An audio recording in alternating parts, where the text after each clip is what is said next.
Welcome, everyone.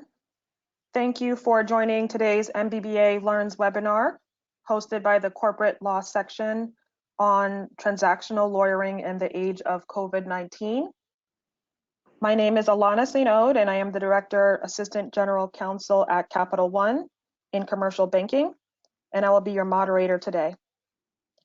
Myself and Lola Ladane Temple are the co-chairs of the Corporate Law Section of the MBBA.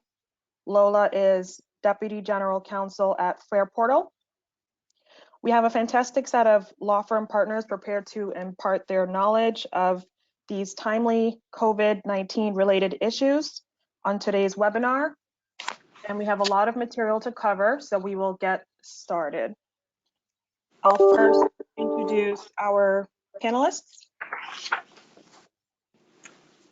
Our first panelist is Gopal Burgher, who is a partner at BurgherGray LLP.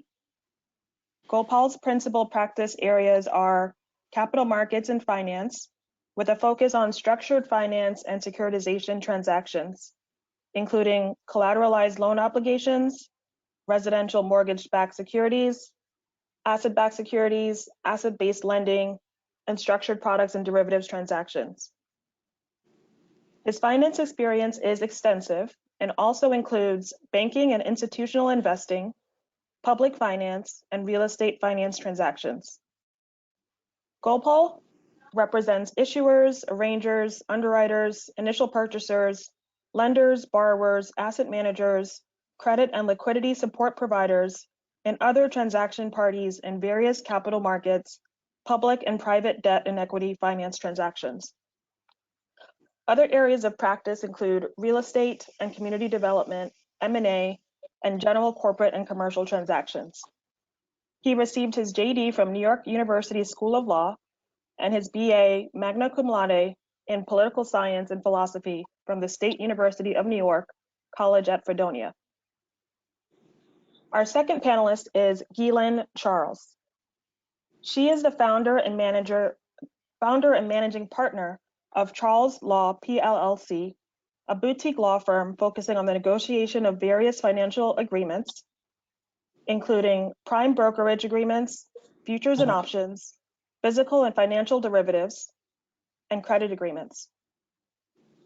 GuyLaine has deep experience in the financial industry and in managing, negotiating, and documenting diverse transactions.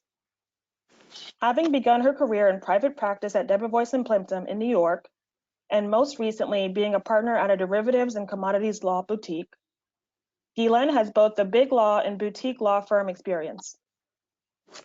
In addition, GuyLaine has spent time in law firms in Canada and represents clients across North America.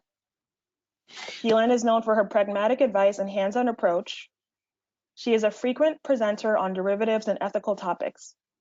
She received her bachelor's in business administration and her LLB at University of Ottawa, Canada, and her LLM, Master's in Law, at Dalhousie University in Canada. Russell Franklin is our third panelist. He is a partner at Morgan Lewis. He counsels global private and publicly held companies in connection with structuring and effectuating complex strategic transactions. This includes structuring and negotiating mergers and acquisitions, M&A, minority investments, and joint venture transactions for strategic and financial clients, including private equity firms.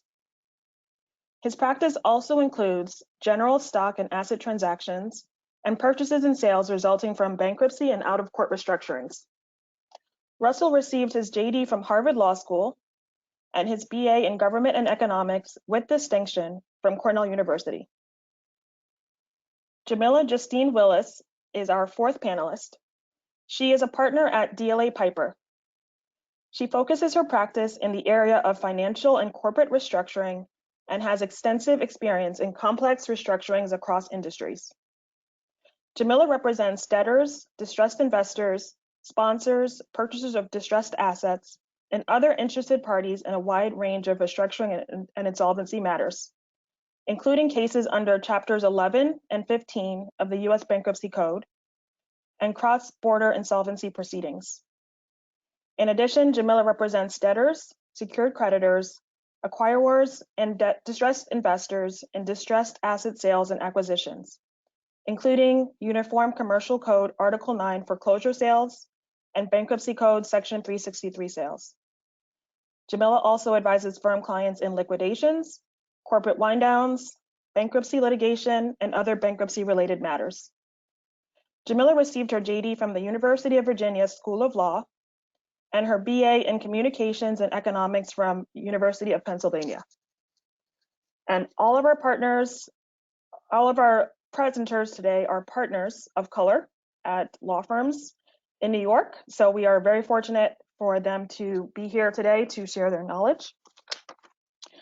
We have a lot of material to cover, as I mentioned at the outset. So we will get started with our first topic, government programs, small business assistance options,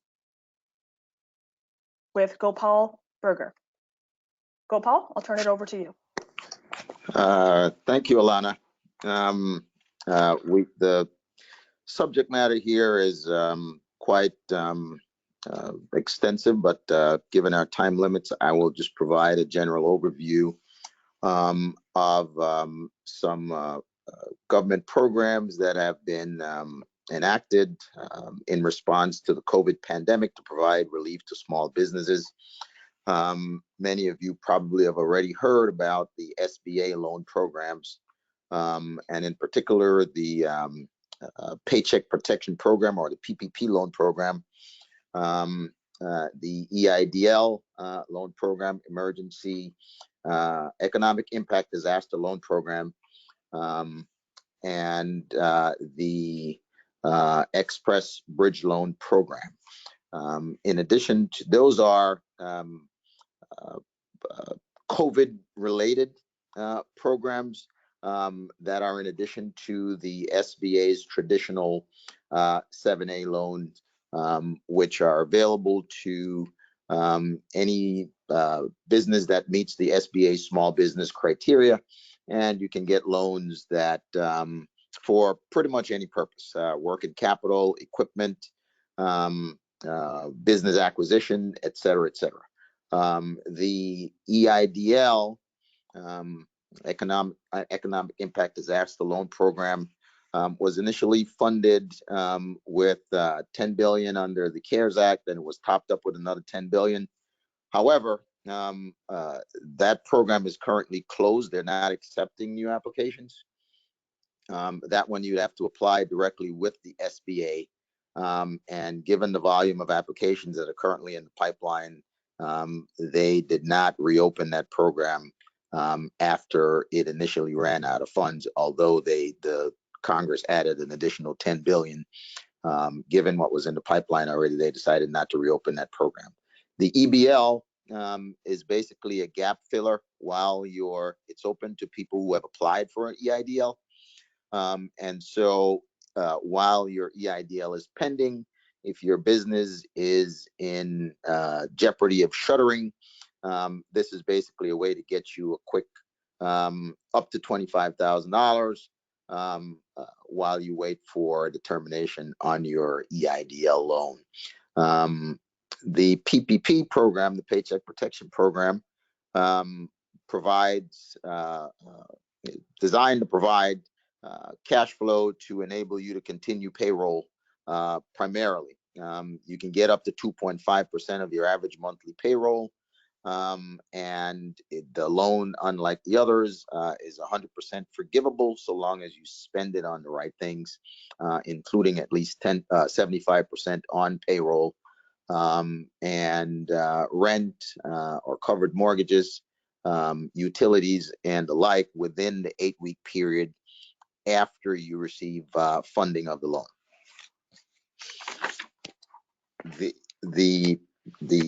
While the other three programs are credit-based program, the PPP loan program is not credit-based. However, the PPP loan program ran out of funds and was recently topped up and will run out of funds again. While it's late in the game, you can still submit an application as of today. You're not assured to get approved before they run out of funds, but to the extent you have an interest or plan to, you should submit an application ASAP, because it's not a question of whether, but when they will run out of funds. The Treasury and the Federal Reserve have basically teamed up to provide some alternate options for businesses in order to keep credit flowing to businesses. So one of those programs is the Main Street Lending Program, which comprises 3 distinct facilities: the Main Street New Loan Facility, the Main Street Priority Loan Facility, and the Main Street Expanded Loan Facility. The first Gopal, 2 base. Sorry, your voice is a little harder to hear right now. If you can increase your mic volume. Okay, will do. How about this? Still having some difficulty. Okay, let's see. How do I do that?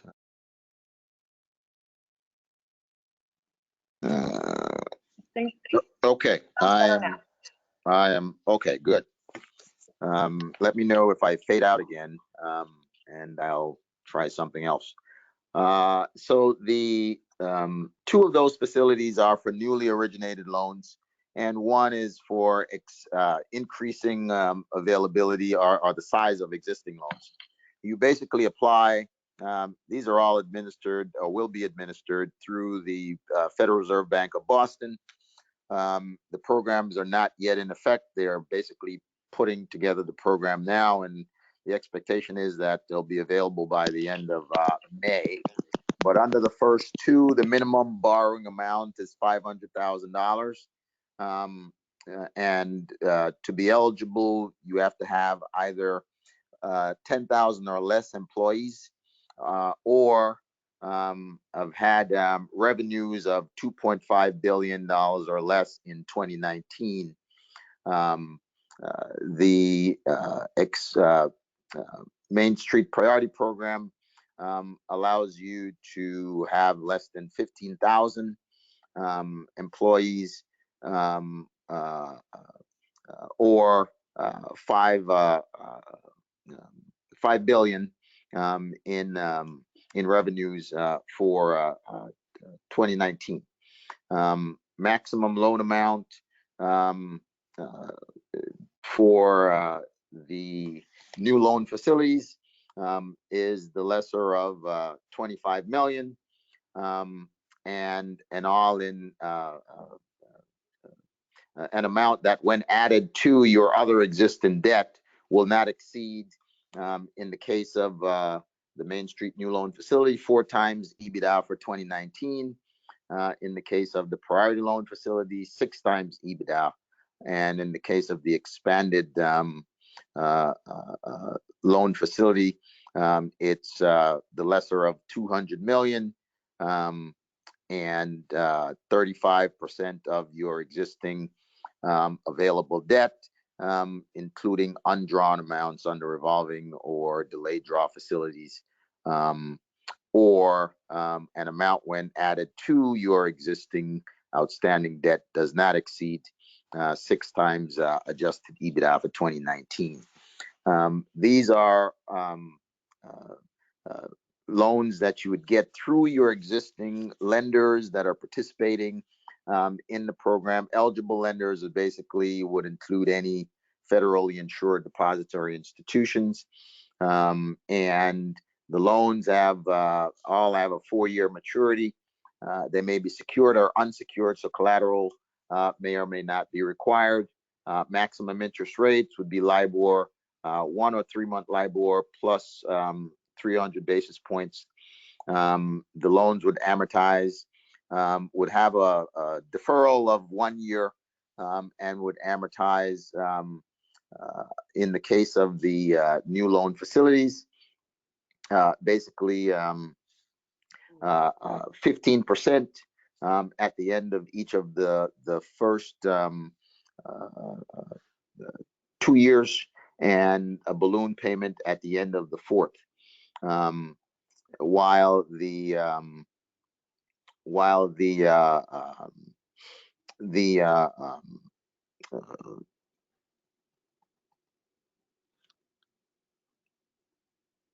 15. Actually, they all have that same loan feature. Basically, you wouldn't have to make any payments within the first year of the program, and you amortize at the end of 1, 2, and well, the 2, 3, and your 4th year. And that's pretty much, mindful of time here, but happy to deal with questions, which I'm sure Alana will entertain. I don't know if she's doing it now or at the end, but happy to entertain questions then. But mindful of time, we'll save any further details for the Q&A session. Yes, we will have time for Q&A toward the end. If you have questions during the session, please enter them into the Q&A function. Gopal, I have a few questions for you, just going back to the Payment Protection Program and the PPP. Mm-hmm. Which of those programs would an independent contractor apply for? Are they eligible? And which of those programs would a sole proprietorship, a single person business where they don't have any employees, which of those programs are they eligible for? Technically, they're eligible for the PPP program as well as the EIDL program, and the EBL. But since the EIDL program has been closed, they're not able to apply for that. If you haven't already applied, I mean, that door is closed. There is still a window of opportunity to apply for a PPP loan, but that window is fast closing as well. Okay. And we have been hearing in the press news around larger businesses taking advantage of the PPP program. I think there are caps on the number of employees per franchise location or per hotel of 500 employees. And so I guess they are eligible under that criteria. And some of those companies have willingly repaid the loan or have made statements around that.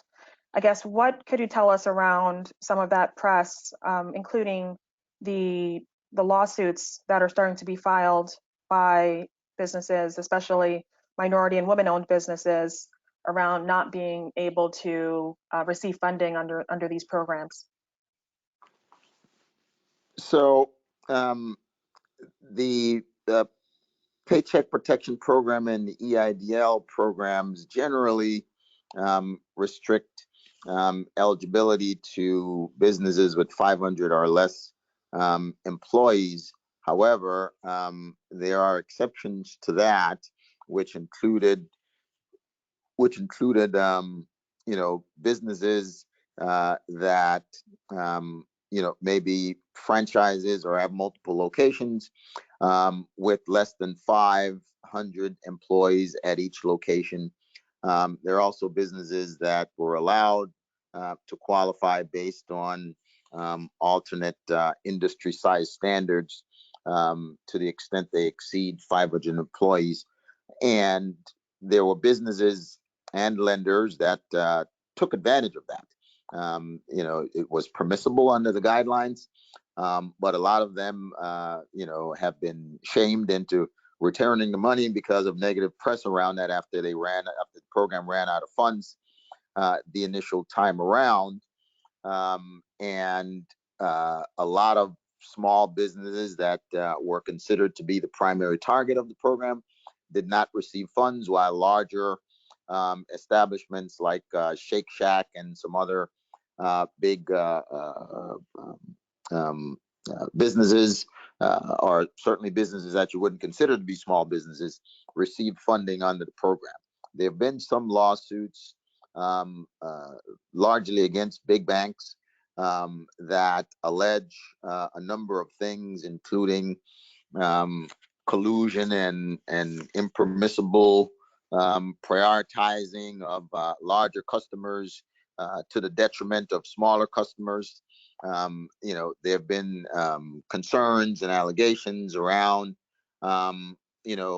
minority and disadvantaged businesses not having access to the program because it's you apply basically through your lender, and depending on who your lender is and what criteria they've established, you may not get to apply, or by the time you get to apply, depending on how quickly your lender moves, the program might be out of money. And so there were a lot of those concerns that resulted from the way the program operated the first go around. The program was recently topped up with about $310 billion. And as of a week ago, they went through 2/3 of that. My best estimate is that by the end of this week, they will have exhausted the remaining funds. However, one of the things that Congress did the second time around to sort of address some of the concerns about big banks basically hogging up the funds in the program and allowing smaller banks and therefore smaller businesses, the thinking goes, to have a better shot. They basically allocated a minimum of $60 billion of the additional $300 billion to smaller banks and smaller banks, credit unions, and CDFIs, community development financial institutions. And so that gives you a better shot at getting in if you use a smaller financial institution, simply because a minimum of $60 billion is allocated to them. And so even if the big banks have capacity, once they basically exhaust the available program amount, they can't touch that $60 billion, which is set aside for smaller businesses, for smaller banks. Thank you, Gopal. Thank you. That is helpful. And I'm sure we'll have many questions at the end of this session on the SBA loan programs. Next up, we have Jamila, who will speak to us about business in crisis, developments in restructuring, bankruptcy law, and the age of COVID-19. Good afternoon, everyone. I'm Jamila Willis. I'm a restructuring and bankruptcy partner at DLA Piper. I wanted to first talk about what we're seeing in the market in terms of bankruptcy filings and companies experiencing distress related to the COVID-19 pandemic. So notwithstanding the economic effects or predicted economic effects of the pandemic, there's really been no sharp increase in business bankruptcy filings yet. In February, Chapter 11 filings decreased 20% as compared to February 2019, and in March they increased 18% as compared to March 2019. In the first quarter, we only saw an increase of 4% between 2020 and 2019. As a comparison, there were well over 700 companies filing for bankruptcy per month in 2011 and 2012, and now we're right around a 500 number. So the numbers are still lower than they were at the tail end of the Great Recession. The bulk of filings that we're seeing now are actually companies that were experiencing some form of distress before the pandemic, and COVID-19 really pushed them over the edge. For example, retail has been experiencing distress, the so-called retail apocalypse, since 2010. J.Crew, which just filed 2 days ago, had already went through an out-of-court restructuring, was planning to go through another out-of-court restructuring in 2020 that they had negotiated in 2019, and COVID just made that impossible. The shelter-in-place orders throughout the country that were implemented at the beginning of March forced the closure of most brick-and-mortar retail stores throughout the nation, and certain retailers had to make a quick turn and unexpected shift to e-commerce or curbside pickup or other models. But retail has been having issues related to consumer behavior changes and increased rents for about a decade, so COVID-19 really just broke the tightrope that many were operating under. But if you don't hold me to it, I'll try to predict the future. This time has been compared to water retraction before a tsunami, And the expectation is that in 6 months to a year, we will see a significant increase in bankruptcy filings for businesses. The number and severity will, of course, depend on the length and severity of the pandemic, which right now is unpredictable because we're still in it. So if we're not seeing bankruptcy filings, what are we seeing? We're seeing companies continue to explore their options with the goal of increasing their access to cash and decreasing the amount of cash that goes out of the door. So with respect to decreasing expenses, we've seen massive employee furloughs. We've seen employee pay cuts. For example, Marriott furloughed 2/3 of their corporate employees at their headquarters in Maryland and internationally, and they've laid off tens of thousands of hotel staff. Delta announced that its officers were going to take a 10% pay cut. Its CEO was taking a 100% pay cut, and directors and managing directors were taking a 25% pay cut through the end of June. We're also seeing a number of companies deferring or simply not paying rent. So large retailers and large restaurants have stopped paying rent or warned that they were going to withhold rent payments in order to conserve cash. Cheesecake Factory made an announcement. Burlington Stores and Staples and Mattress Firm made similar announcements. Ross Stores was recently sued in South Florida because they did not pay May rent. We're also seeing companies defer capital spending. Another perfect example of this is Delta, which deferred all capital spending, including new aircraft deliveries, and they estimated that would save them about $4 billion through June. In terms of increasing access to cash, we're seeing a lot of companies either refinance or modify borrowing terms.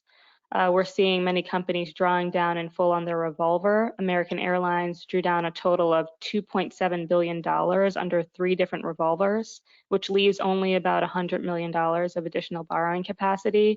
Bed Bath & Beyond drew down almost $240 million from its revolving credit facility. And we're seeing companies, even healthy companies, seeking additional credit. Airbnb, for example, raised $1 billion in debt in April. And Royal Caribbean issued a $1.95 billion in convertible notes. So moving to the next slide, I'd like to speak a bit about the recent changes or developments in bankruptcy law that we're seeing during this time. First, the CARES Act. The CARES Act made temporary modifications to the Small Business Reorganization Act of 2019, which just became effective on February 19th this year. So the SBRA intends to make bankruptcies for smaller businesses both faster and less expensive. Some of the key provisions of that include that 1, only a debtor can propose a plan of reorganization and must do so in the first 90 days of a case. In a typical Chapter 11, a debtor has the exclusive right to propose a plan within the first 120 days, and other parties and other creditors can propose a plan afterwards, or they can even seek before the court to eliminate this right for cause. That causes a number of litigations and can be very expensive in Chapter 11. Another thing that a debtor can do under the SBRA is delay the payment of what's called administrative expense claims.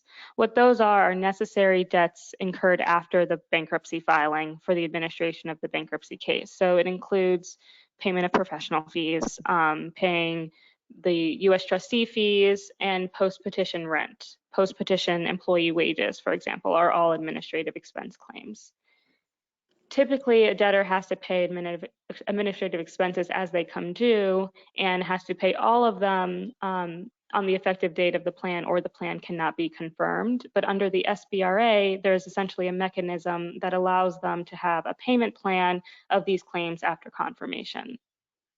So the CARES Act included a temporary 1-year increase on the debt limit of what's considered a small business under the SBRA from 2.7 million to 7.5 million, and it will extend the benefits of the Small Business Restructuring Act to many companies. The second update that we're seeing in Chapter 11 cases are so-called mothball motions. Essentially, these are emergency motions where debtors have asked courts to suspend routine proceedings and or defer the payment of administrative expenses during the pandemic. So some examples. Modell's was the first one to file this motion. They asked for a suspension of all proceedings for 60 days under the argument that because of the COVID shutdown orders, they weren't able to continue the liquidation sales at their brick and mortar stores. Pier 1 then requested not only a suspension of all proceedings, but also a suspension of the payment of administrative claims, including rent. And other debtors have followed suit and requested similar relief. And bankruptcy courts have used their equitable power under Section 105 of the Bankruptcy Code to authorize this relief over the objection of landlords. It's been very powerful for debtors to not have to pay their rent at the time being during their bankruptcy cases. And finally, we're also seeing a number of debtors suing the Small Business Administration or taking certain action with respect to rules that the Small Business Administration has issued. The SBA issued a rule barring debtors in bankruptcy cases from receiving funds like the Payment Protection Program. And debtors, clearly, who are experiencing distress have a desperate need for those funds and they want access to those funds. So they've pursued a number of strategies with respect to this decision. Some debtors have dismissed their bankruptcy cases. There was a Burger King franchisee called Capital Restaurant Group that was granted a dismissal of its Chapter 11 case so that it could pursue PPP funding specifically. The downside is that the dismissal also prohibited them from filing for Chapter 11 again for another year. Almost done. Right. Others have applied for loans and waited for them to fund and then filed for bankruptcy. So an example there is 2J's in South Florida. And then certain companies have commenced litigation against the SBA or banks under the theory that this rule violates Section 525A of the Bankruptcy Code, which prohibits discriminatory treatment of a debtor by a government unit. And the decisions have not been uniform by the court. So the Western District of Kentucky denied an emergency motion to compel Citizens Union Bank to distribute proceeds of an approved PPP loan. A number of companies have sued for temporary restraining orders against the SBA. COSES, which is a bankruptcy case pending in the District of Delaware, had their request for a TRO denied. The Western District of Texas also denied a similar request, but the Southern District of Texas granted a TRO, and debtors, of course, are using that order and the transcript related to that order to try to continue to receive temporary restraining orders against the SBA so that they can have access to funds under the CARES Act. And this area of law continues to develop. Thank you, Jamila. I find it really interesting, just the jurisdictional precedent being set by bankruptcy courts and companies choosing their forum for filing based on which courts might be more permissible or permissive of them taking certain actions. So thank you for that. And we will hopefully receive some questions on this at the end of our webinar. Next, we have our panel on electronic execution of contracts, validity, and enforcement. Just given everyone is working from home, it is much more difficult to execute agreements, notarize agreements, execute agreements in original copy, and GuyLaine will provide us with information about this. Thanks, Alana.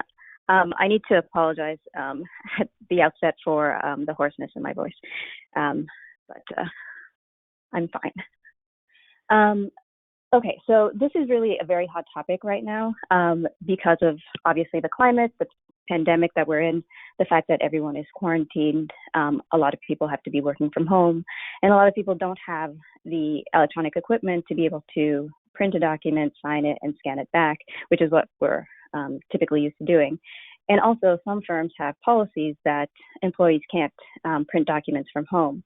So that really does raise an issue as to how are we supposed to execute documents. And definitely people have been scrambling in terms of trying to figure out what to do. And ironically, there's been a solution to this for 2 decades now, but it's a solution that hasn't been widely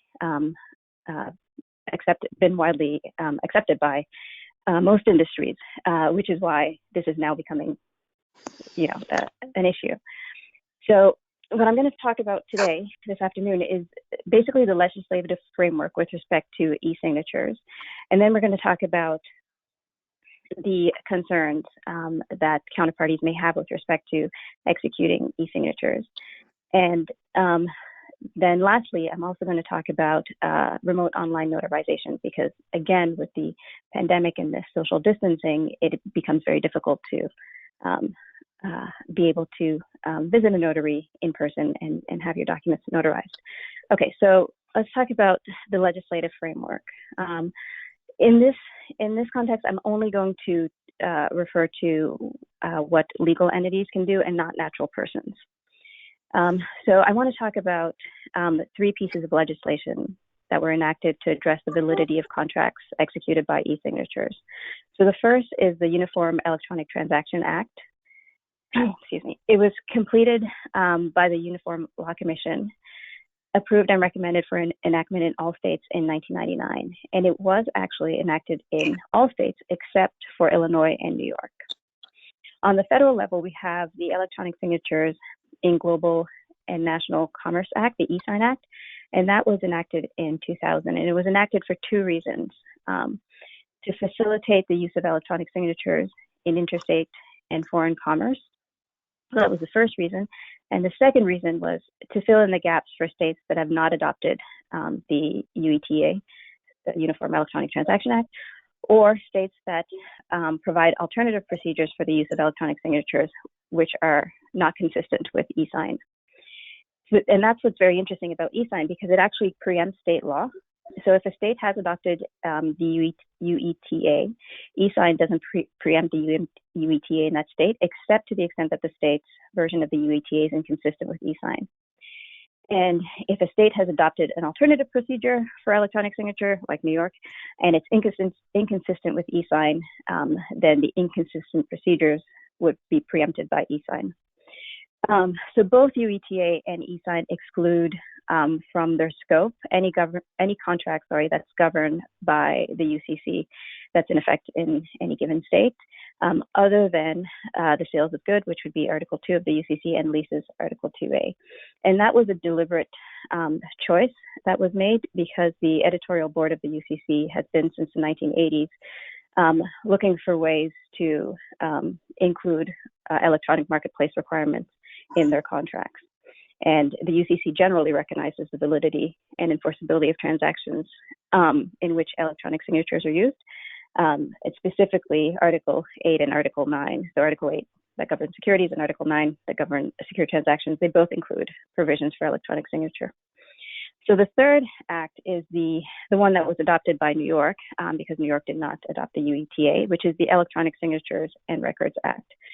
And it is mostly consistent with e-sign, except it does have one exception to its scope, which is not an e-sign, and that is to any negotiable instrument and other instrument of title where possession of the instrument is deemed to confer title, unless there's an electronic version of that record, which is created, stored, and transferred in a manner that allows for the execution of only one unique, identifiable, and unalterable version. And if it's copied, then that copy is readily identifiable as a copy.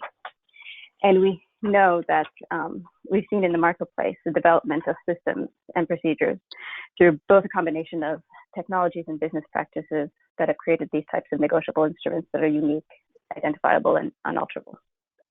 All right, so that is the legislative framework. So what do these legislations do? So they basically ensure that persons who voluntarily elect to use electronic signatures can do so with confidence that they carry the same force and effect and basically have the same validity and enforceability as non-electronic signatures and records.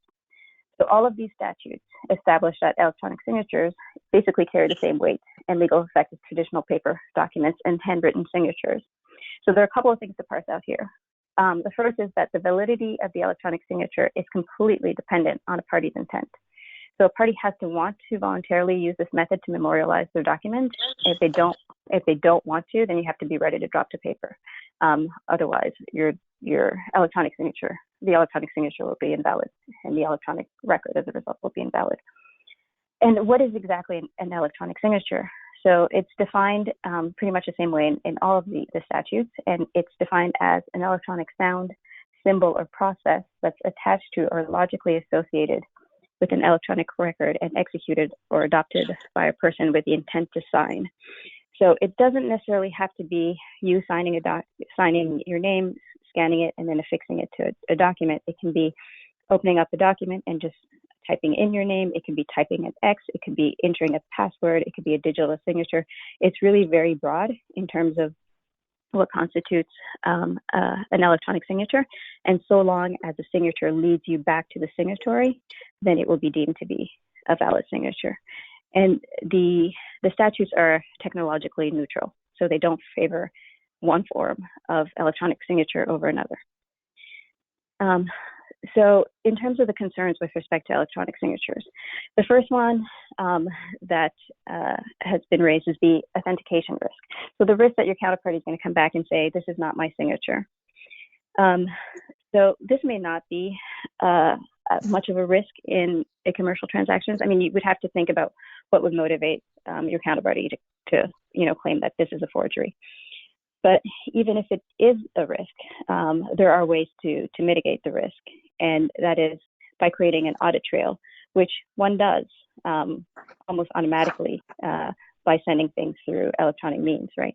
So you identify the person that's going to sign, so you know who that is. You know that the person who's received the document is the person who's going to sign, assuming this is not, going through.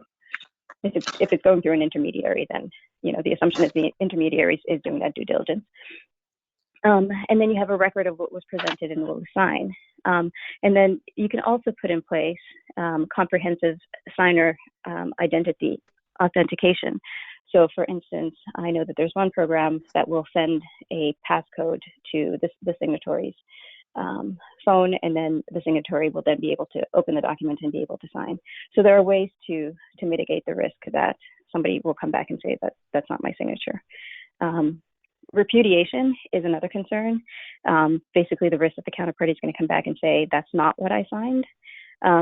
Again, you have the audit trail, and this is also much less of an issue when you're dealing with an electronic signing platform, because most of them have tamper seals, which basically the document will be sealed after it's signed, and there's evidence that the document wasn't altered in any way after it was sealed. So that definitely mitigates the risk that a counterparty comes back and says, that's not what I signed. A third concern is admissibility. So there is no legal presumption that electronic contracts are going to be admissible in evidence at a trial. So to be admissible in evidence, they have to satisfy applicable rules of evidence, right? And I'm not a litigator, but I know they have to be relevant and properly authenticated and not subject to any exclusion due to hearsay or other grounds. But ESRA and e-sign, as well as New York and federal rules of evidence, generally provide that the electronic contracts, so contracts signed electronically or by e-signature, are as enforceable and admissible in evidence as any other contracts. Then the last concern is adoption. And as we all know, electronic signatures have not yet been institutionalized. And we can guess at a lot of the reasons why that might be. Some of them we just talked about, but another is probably that it just wasn't ever a priority. There was nothing wrong with the status quo, and it could have just been a waste of money if there wasn't broad adoption.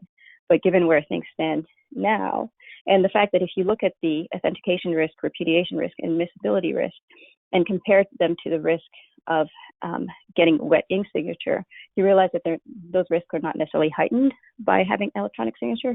So I do think that we are probably at a stage where adoption is going to be much more,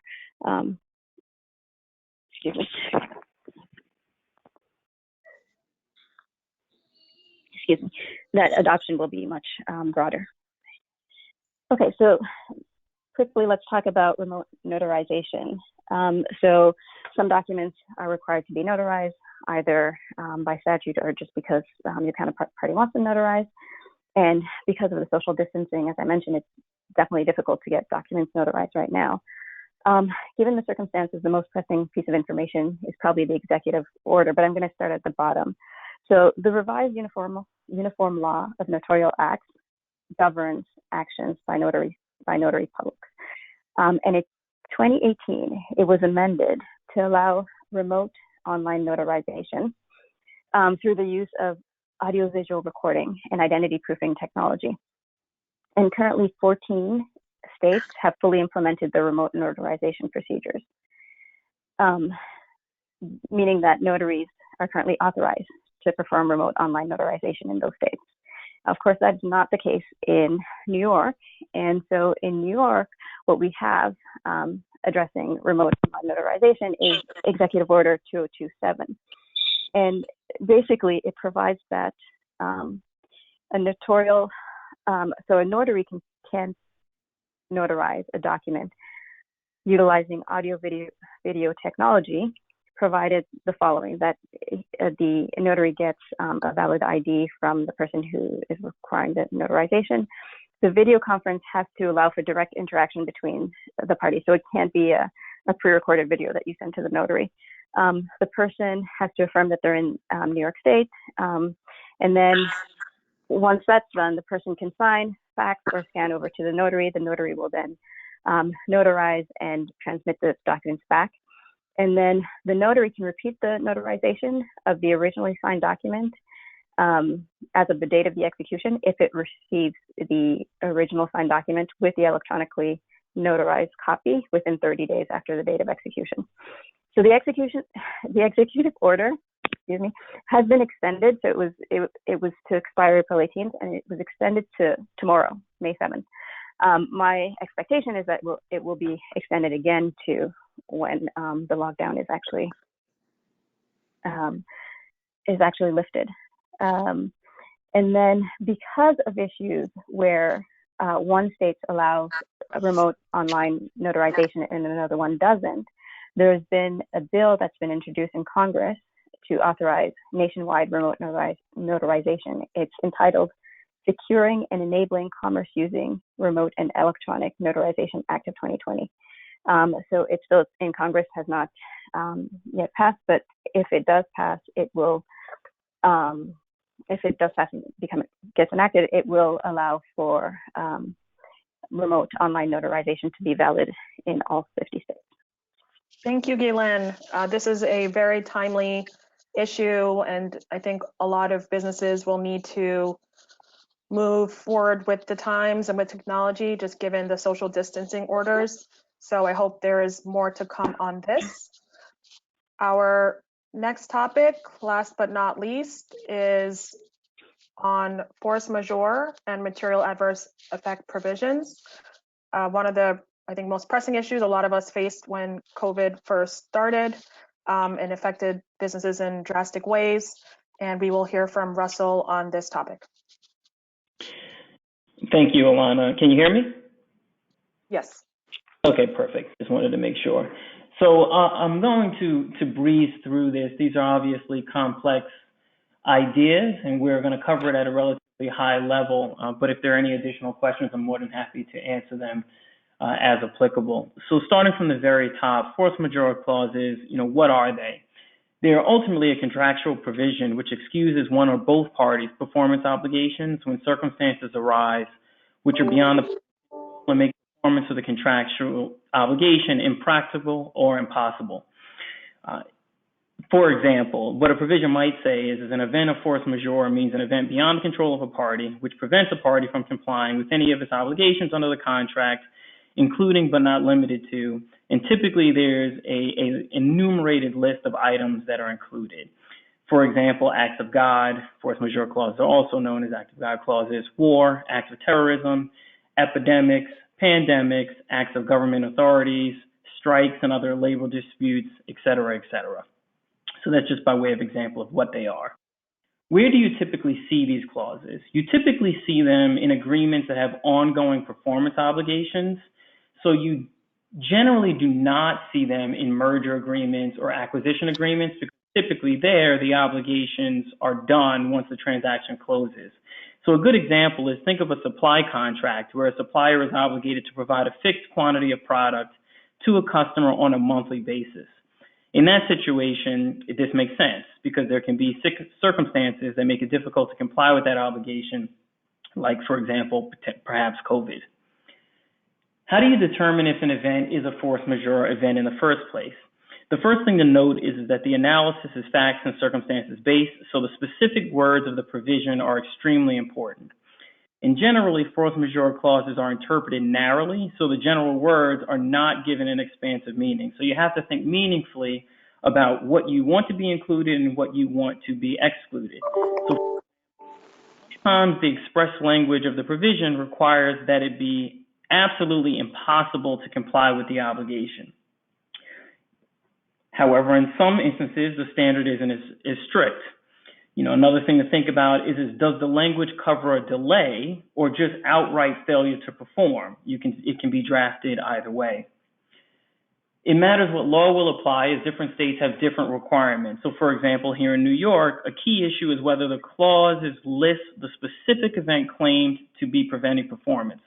We'll talk about this in a little bit more detail later, but this is why it's important to think about that and make sure that you've got the items that you care about specifically enumerated. Under New York law, the force majeure event also must be unforeseen, but this is not applicable in every state. So for Texas is one example, it does not have that requirement. So for example, if you could have predicted that this might happen, it could be argued that you should have taken reasonable precautions and thus it's not a force majeure event.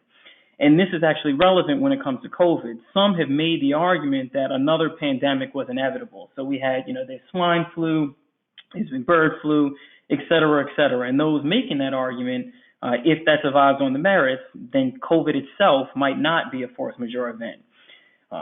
That would be kind of juxtaposed against a situation where, for example, a facility might have its power knocked out all the time. And if the power is knocked out all the time, it would be hard to argue that that happening again is a force majeure event, since it was foreseeable and it's ultimately preventable. Also, under New York law, the party seeking to invoke the force majeure clause must attempt to perform its contractual duties despite the event.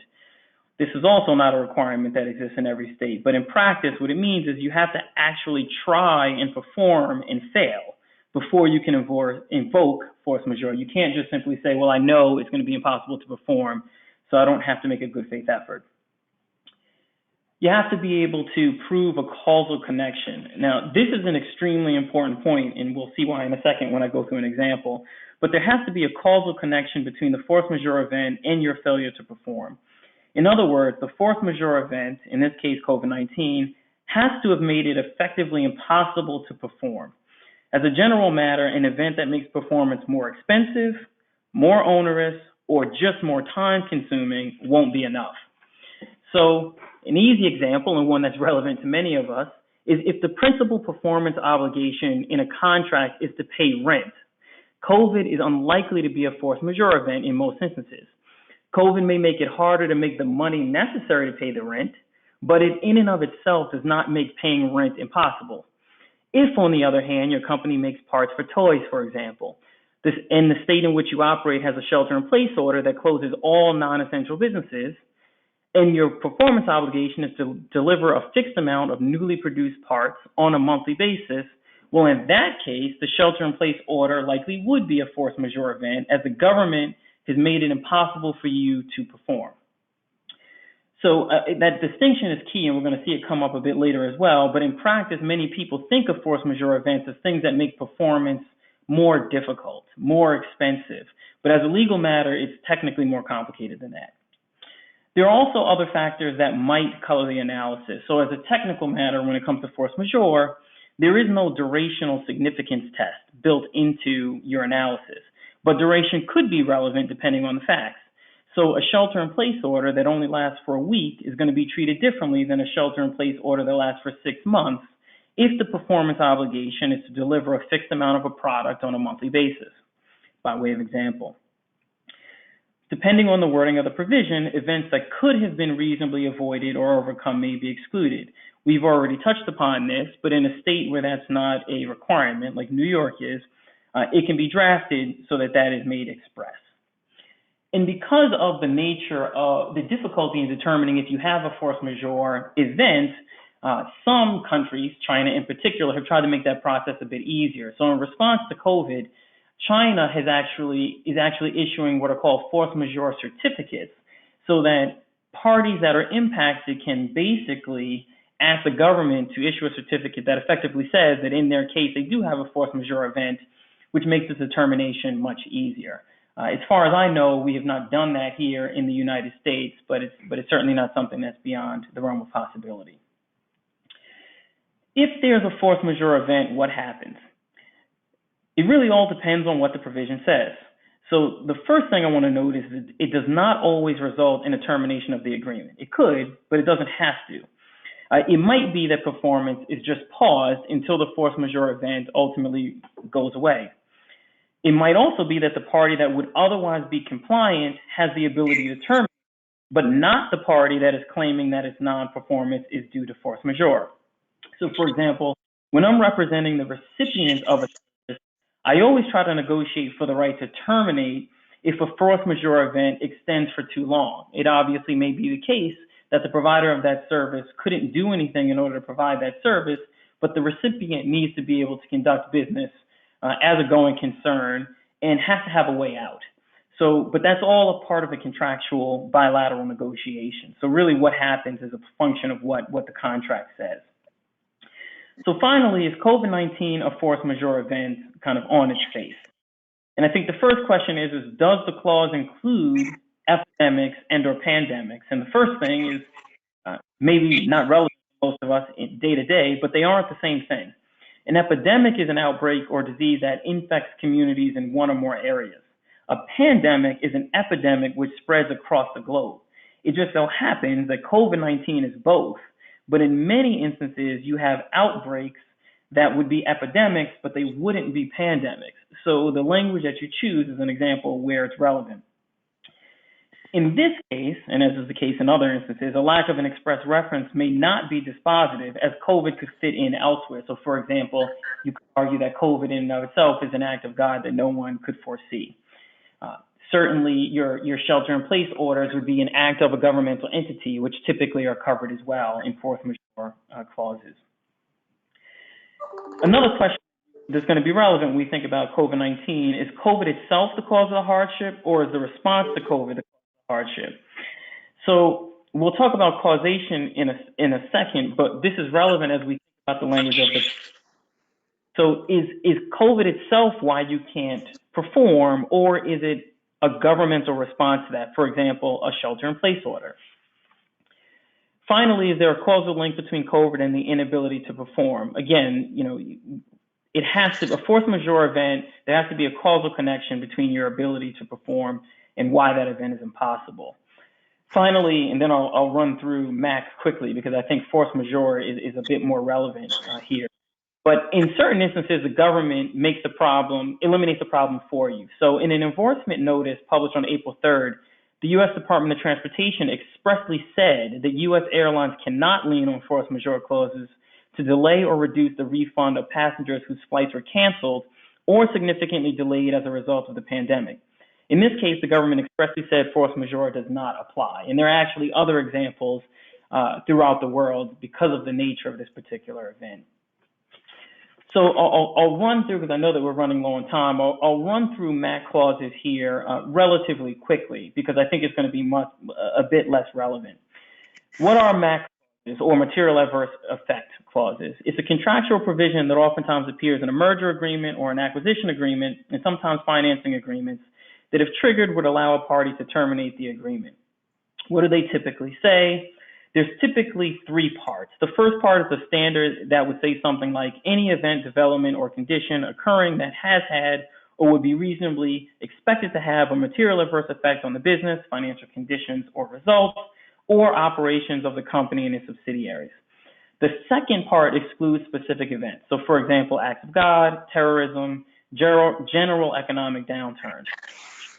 The third part typically, with respect to those specified exclusions, they will not be excluded to the extent that they have had a disproportionately adverse effect on the company as compared to others in the same industry.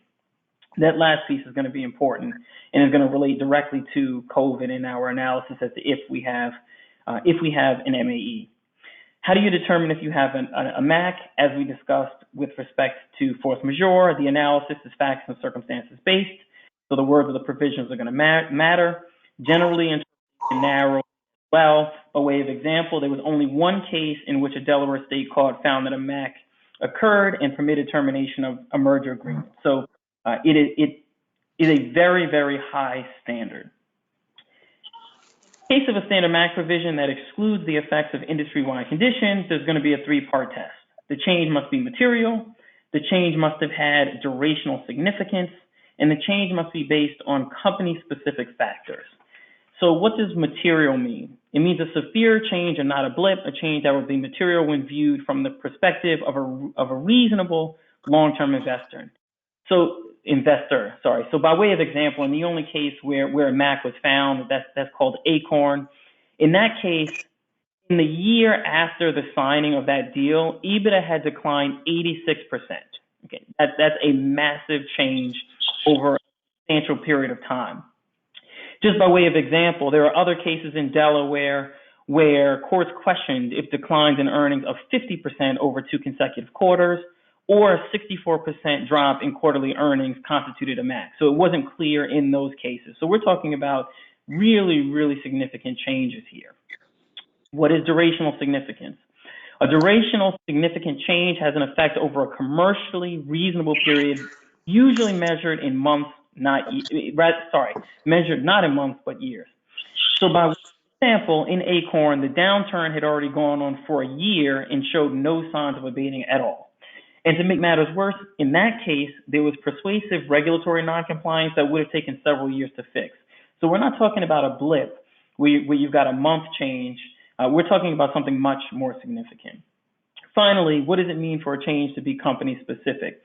The provision is designed to protect against changes that disproportionately impact a target rather than protecting against changes that impact an entire industry.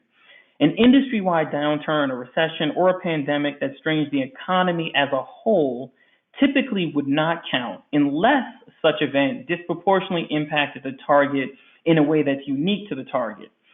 And this is really just an allocation of risk question, right? Systemic risks are typically allocated to the buyer because they're beyond the control of the parties and will generally impact firms beyond those involved in the transaction. Company-specific risks, on the other hand, are generally allocated to the seller because the seller is in a better position to prevent such risk. So, is COVID-19 a MAC? The answer is likely not in most cases, and hopefully that's clear from what we've covered already. Is it material? The ramifications of COVID are material for many businesses. Durational significance. This is one of the tricky parts. We haven't been in the COVID world long enough to know that there is clear durational significance. As time progresses, we'll have a better sense of that in the long term. But the third prong is really the toughest one, and that's company specific. This is going to be the biggest challenge. COVID has materially impacted a number of industries, but as a general matter, the players in that space have all been impacted in a similar way. And really, the airlines pose the best example, right? In that case, we know that all of the airlines have been impacted in a material way. I mean, travel is down well over 90%. That said, all of the airlines, or the vast majority of them, have been impacted in relatively similar ways. So there is no disproportionate impact. And that's important when we think about whether you've got a MAC or a material adverse effect. So I will stop there, a little bit over, but hopefully that was helpful in the context of a broad overview of force majeure and MACs. Thank you, Russell. Thank you for getting through that in such a quick time period. I feel like we covered a lot of ground. I've learned a lot about force majeure and MAE clauses in this past 10 or so minutes. We are over time. I was hoping we maybe just could end at 2:05. I think we received 2 questions more directed to Gopal on the PPP, which I think should be relatively quick to answer. One was around the federal government saying that they will audit businesses that have received PPP loan money, who I guess were not eligible or did not have a need for those funds. Maybe they could have accessed the public markets instead of utilizing PPP.